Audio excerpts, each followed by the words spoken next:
أعوذ بالله من الشيطان الرجيم. بسم الله الرحمن الرحيم.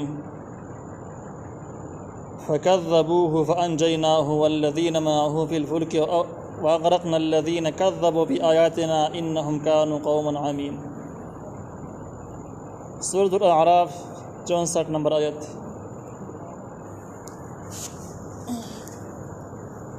فكذبوه ندروجنی وګاڼه نوح علیہ السلام لره. نوح علیہ السلام دغه د محبت نه او د شفقت نه ډکه بیان نه وروسته هم قوم یې دومره ضدي او متکبره و چې د نوح علیہ السلام خبره یې وانه اورېده او په دې وجه نصیحت کې نوح علیہ السلام دروغجن وګاڼه. فانجیناه نو الله یې من خلاص کړ د نوح علیہ السلام والذین وهغه کسان معه د نوح علیہ السلام سره وو. دې ځکه کې یو دا مسله ثابتېږي چې د پیغمبر د شریعت او د پیغمبر د میشن خلاف کول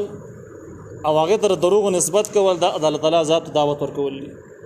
لکه په دې ځکه کې د نوح علیہ السلام د میشن تکذیب وکړو، الله تعالی په عذاب نازل کړ. دویمه دا چې د الله تعالی پیغمبر او د پیغمبر ملګری چې په کوم ځای کې په کومه زمانہ کې می الله تعالی په دې خامخا نجات ورکړي، خلاصې ورکړي. لکه په دې ځای کې نوح علیہ السلام او د نوح علیہ السلام ملګری هغه خلاص شو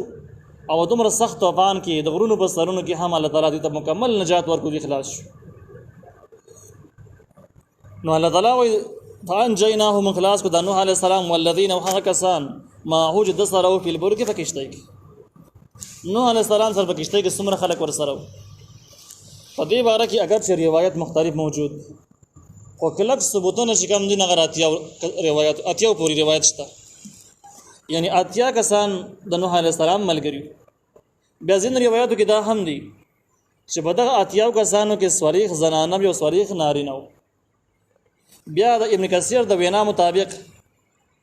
دا چې په کوم ځای کې په کوم کلی کې راجمع شوي او کشته ته خدل نو دا کلی موصل ته نږدې دی او دغه موصل ته نږدې دغه کلی نوم هم اوس په سمانون سره مشهور شوی دی او سمانون په عربی کې اتیا وته وي. نو دې روایت نو ما معلومیږي چې دا کسان ټول اتیا کسان. اگر چې کوم کسان د اهل سنت والجماعت خلاف مشن چلوي او څه د پښتو اردو ترجمه لیکلي دي، نو هغه کوشش کړي د اتیا کسان مسترد او هغه چې شپږ کسان لیکلي دي چې او کسان لیکلي دي او وایي چې دا صحیح روایت دا خبره صحیح نه ده. دا کوم روایت چې ما تاسو ته وړاندې کړل دا ابن کثیر نقل کړی دی. ابن کثیر په معتبر مفسرینو کې دی او دا په اهل سنت والجماعت کې دی. دا روایت ابن عباس رضی الله عنهما ته منسوب. ابن عباس رضی الله عنهما دا رئیس المفسرین لوی علماو کې دی، لہذا دا اقوال زیات معتبر دي چې د اتیا کسانو. واغرقنا الذين من غرق هغه کسان کذبوا چې نسبت دروغ کوي به آیاتنا زمون آیاتونو ته. کم کسان چې د شریعت مخالف او د آسماني دین د پیغمبرانو د مشر خلاف الله تعالی یې غمون غرق. قیامت پورې دا تعلیم دی چې د پیغمبرانو د تعلیمات او د آسماني شریعت مخالفین دا بغیر کیږي او چې کم کسان د شریعت د پاره کار کوي، اگر چې کمزوري خلک لیک خلک د پیغمبرانو د مشن د پاره کار کوي، دا کسان به الله تعالی خامخا کامیابی. دې باره کې چې یاره کله چې د نوح علیہ السلام قوم غر کېدنو دوی به کم پوزیشن کې نو مشهور روایت چې کوم ابن کثیر رحمه الله نقل کړی دی هغه دا دی. یو مسله دا ده چې دا طوفان به کوم ځایونو کې راغلی ټول دنیا کې وکنه صرف په خاص عراق کې. دویمه دا ده چې نوح علیہ السلام قوم دغه ټیم کې به کم مشن کې وو، څومره طاقتور شي او څومره ډېر شي او دوی غرور په څه شي باندې کوي، څه شي دونه متکبر کړي. نو زیات راجح دا ده چې دا عذاب صرف په عراق نور دنیا کې نه و او وجه دا ده چې په هغه زمانہ کې صرف په عراق کې انسانان اوسېدل، نور انسانان په دنیا باندې سړي بودونه. د نوح علیہ السلام قوم ټول په عراق کې راجمع شوي او دغه ځای کې اوسېدل، ټول انسانان د عراق کې وو. د عراق نه بهر انسانان بالکل په دنیا کې موجود نه وو. یو خبره ده. دویمه دا ده چې په کوم وخت کې چې بدی باندې عذاب راته نو وای چې دا د نوح علیہ السلام قوم دومره ترقی کړي او دومره مخکې تللی دا خلک د عراق کې د دوی افرادی قوت بدی لیول باندې و چې په عراق کې دوی ځای کېدې نشو. عراق کې دوی د آبادو گنجائش ختمېدو والا غرونو ته بارک آبادیان ختلې وي، بیا هم د دوی سره گنجائش کم په عراق مالی لحاظ باندې هم ډېر سخت مالدار شي. ابن کثیر رحمه الله وایي چې کله الله تعالی یو قوم باندې عذاب راولي اول به دې باندې لږ عذابونه راولي جلکیانو به ته ور باندې چې دوی توبه وباسي سم شي لعلهم يرجعون چې د خپلو جرمونو نه راواوړي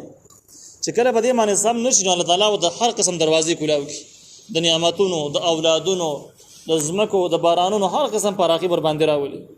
وای دوی خو مکمله ترقی وکړي وړاندې لاړ شي او د صحت ته ورسېږي چې بخپل سہولیات او اسبابو کې دنه د بغاوت انتها وکړي هغې نه بعد چې کله د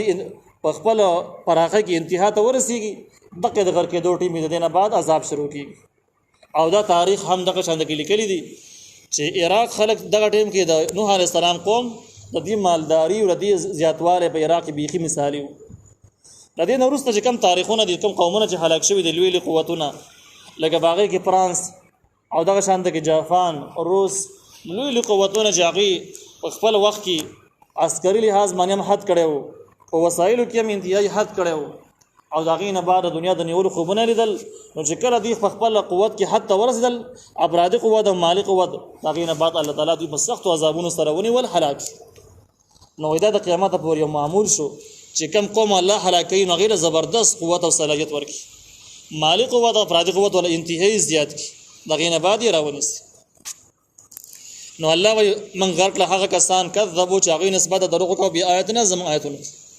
غرق په عربۍ کې په اوبو کې ډوبېدلو ته ویلی کېږي او بزما کې څلور ډوب شي نو هغې ته خسف ویلی کېږي نو دا خلک په اوبو کې ډوب شي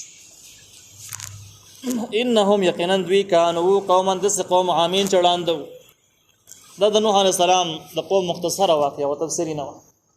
او په دې ځای کې نه پورې همدغه عمره د دې تفصیل کافي دی د نوح علیه السلام تفصیلي واقعه په سورة النوح کې به راشي